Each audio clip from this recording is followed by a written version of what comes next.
Meron na naman tayong bagong module, sensor. Ito, ang bago nating sensor.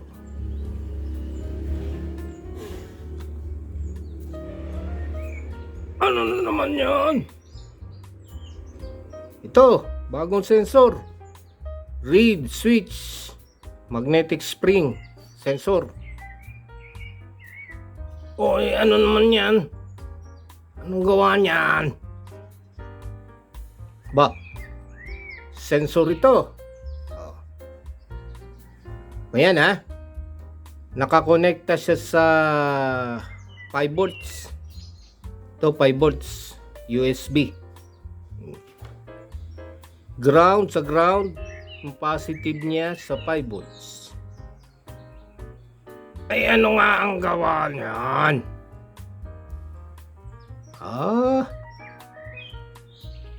Ito. Kita mo ito? I love Baguio. Oh, summer capital of the Philippines, Baguio City. Ha? Siya ay yari sa ceramics.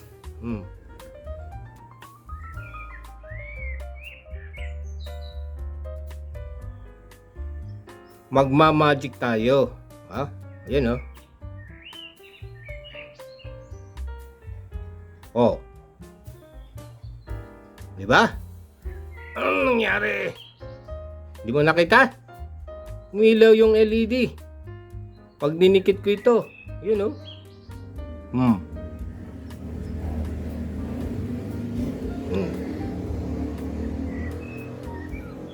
Bakit umilaw yan?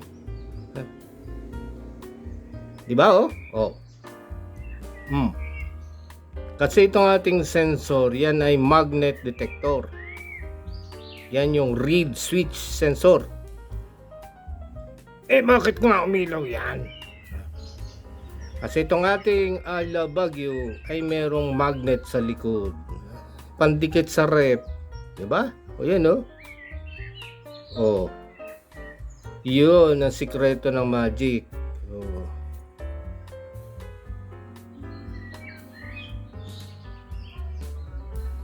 Diba? Magikero ako.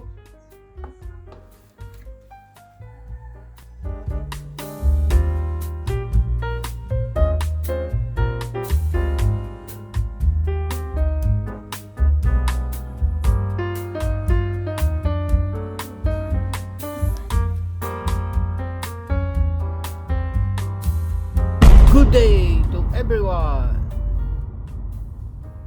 This is the actual circuit. Figure 1 HW484BO.2 reed switch actual circuit. And this is the actual module. Okay? That is the reed sensor, normally open.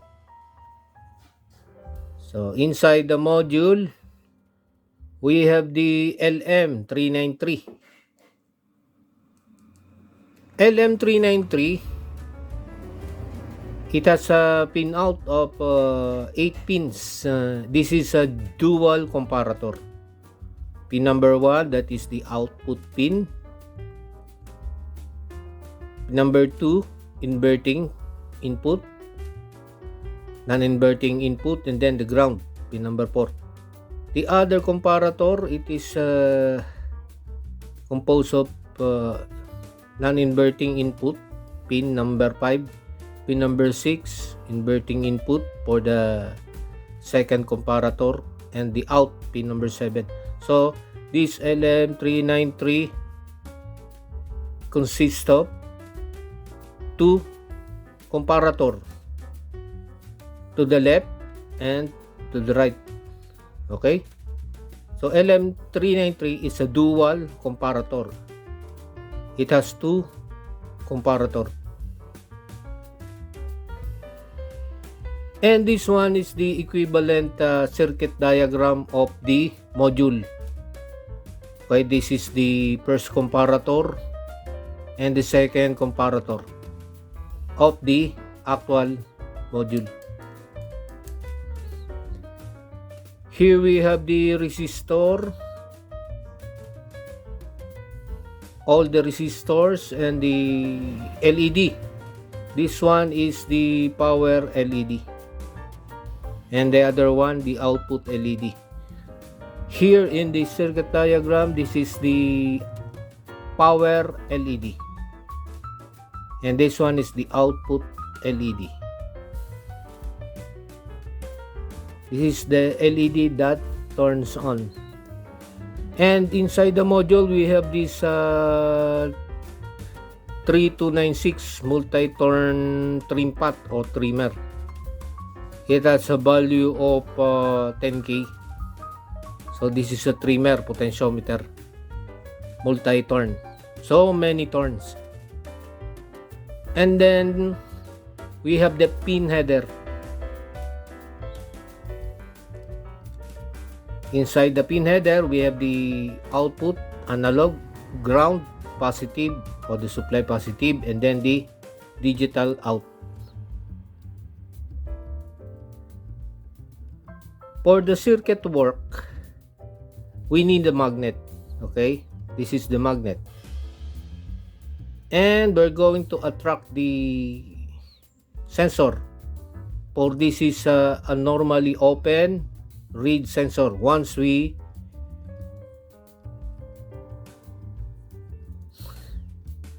attract the pin of the sensor, it will close, or the metal strip inside the glass of this red read sensor, which is normally on, will be shorted, or will touch each other or connect to each other. It will touch. So once we put the magnet here, it will connect the 150 ohms resistor to the ground. So it means it will serve just as a switch. For the comparator one, this is a comparator. Pin number 1 is the output. Okay. And then we have this resistor R1 10K, this one. This is a feedback resistor. What is the purpose of this resistor? Serve as to produce a hysteresis. And what is hysteresis? That is the point between on and off of the switch. That is the hysteresis. And pin number 2 connected is the trim pot, also connected to the 5-volt supply. The other end connected to the wiper, to the supply, and then the pin number 3 to the pin number 2 of first comparator, which is an input, inverting input. And the other end connected to 150 ohms resistor, which is connected to the sensor, the read switch sensor. Why is it that we have these two resistor? So as you can see here, the wiper, it is when you use this trimmer, you can change the value or the voltage across this non-inverting this inverting terminal. Once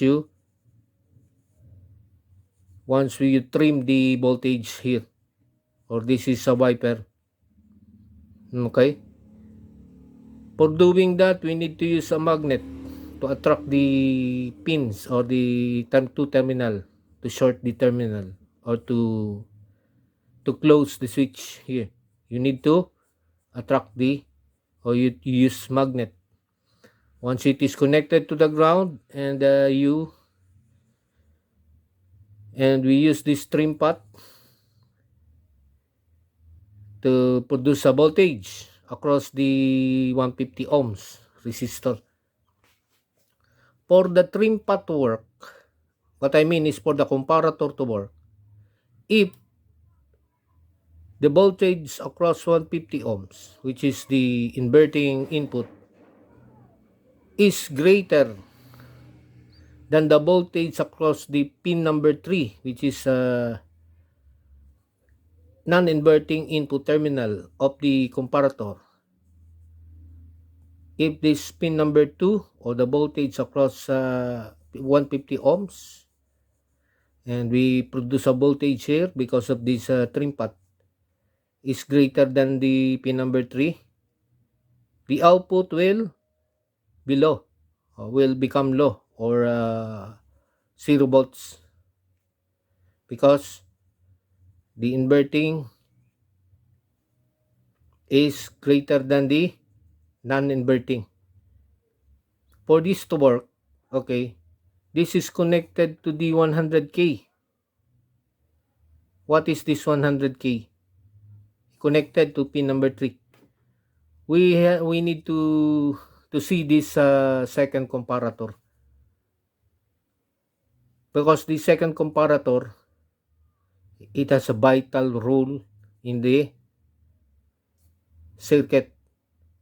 Pin number 5, which is the non-inverting terminal of the second comparator, you can see here we have the same resistor 100K forming a voltage divider.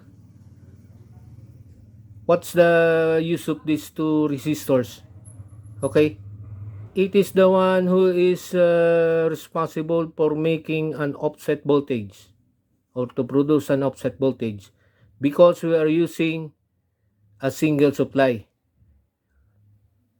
Okay, if we put two resistor to the pin number 5, so there is a voltage divider between the two, and if the voltage input is 5 volts, so it means the two, the voltage is 1/2 of the 5 volts, which is 2.5 volts. And the other resistor, we have this 2.5 volts to the upper side, or upper portion. Because of that, we are creating an offset voltage across pin number 5, then to the ground. This is an offset voltage, 2.5 volts. What is an offset voltage? Because in a regular op-amps, this is also an op-amp, we have two rail. Okay, the positive one, positive rail, the upper, and the lower, negative rail. Because of the division of two resistor, it will create a virtual ground. This is the virtual ground for the circuit. And then, if this is the virtual ground, VR, VG, we are creating a negative, and this is the negative rail, it's the 0 here. So we have an offset voltage of 2.5 going from the upper portion, from the positive rail, and then 2.5 volts to the negative rail. There is a positive rail, negative rail. So positive rail between the two, that is the voltage, or the virtual ground. 2.5 up, 2.5 down. The division of two voltage across this. So this is the offset voltage. Why is it offset? Because normally this is the ground, 0 volts here. But since we are using single rail, we produce a virtual ground. This is now the virtual ground, and that 2.5 volts is the offset voltage, or 2.5 volts higher than the ground. Okay, that's why we have this virtual ground. So this is 2.5 volts voltage across pin 5 to the ground, and another 2.5 volts to the upper. So here we are using a voltage input here of 2.5 volts. If this is 2.5 volts, and because we are using a trimmer to produce a voltage here. If this is 3 volts, due to the trimming, or we will produce a voltage across pin number 2 and ground, we have the 3 volts greater than 2.5 volts, it will become, the output will become low, or 0 volts, or 0, logic 0 output. What is now the use of this feedback resistor? So this feedback resistor will eliminate the noise, the transition between on and off. Okay, so this one also serve as a sensitivity, sensitivity, for the sensitivity of the on and off of the switch. Okay, so this one produces a hysteresis. It means balancing the circuit to make this sensor uh, with exact on,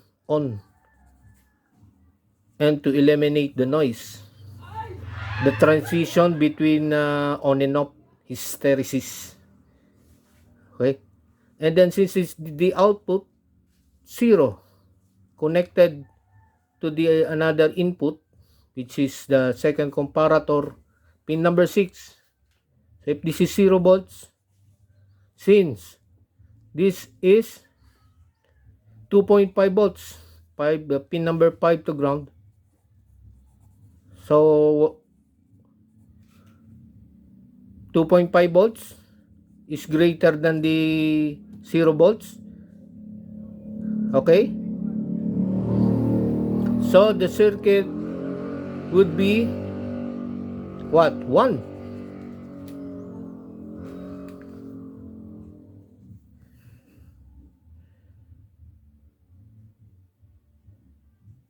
It will on.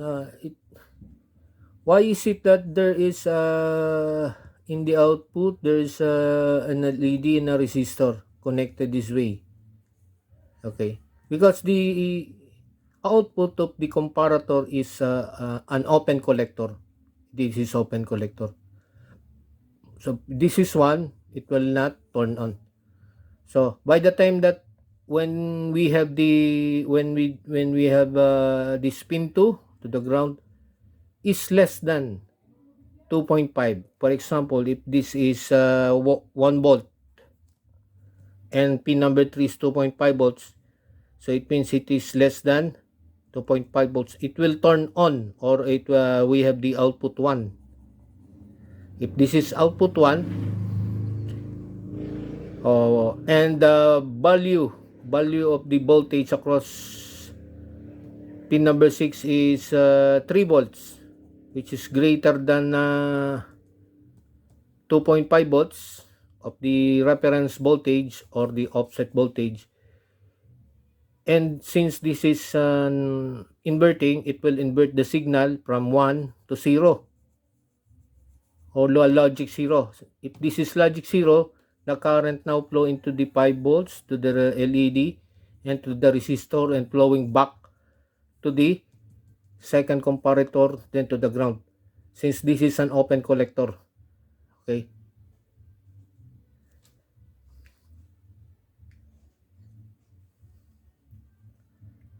so when this is 0 volts, it will turn on the LED. If this is high level, or 1 or more, it will not turn on the LED. So we need to make this a 0, or logic 0 volts to turn on this LED. So that's why this LED turns on, always connected to the supply and then to the output, because this is open collector output. What is open collector output? If this is the transistor, the output, or since this is the output, it is open, the collector side open, and then the emitter to the ground. Okay, so we need to to trim the resistor here to produce a voltage. It should be less than the 2.5 volts reference voltage to produce a one logic level high here, or 1 logic level 1. If this is 1, it will serve as the input to the second comparator. If the voltage here is less than the voltage at 2.5 volts, what will happen is it will produce an output of 1 or logic high. It inverts, always inverting the signal. If this one is higher than the offset voltage, it will invert the signal. If this is 1, it becomes 0. If this is 0, it becomes 1. That is the circuit diagram of our read sensor composing of two comparator. And the use of this feedback resistor serve as the hysteresis, producing a hysteresis to make the sensitivity of this circuit to work properly, or to function properly. And also the use of the difference between the two voltage. It depends on the difference between the two voltage of the input also here. So this one 2.5 volts, if it is greater than the 2.5 volts across 100k, if it is greater, it will invert the signal from 1 to 0. If it is less, it becomes 1. For this input will produce a positive or the logic high also here. So the two will serve as a comparator.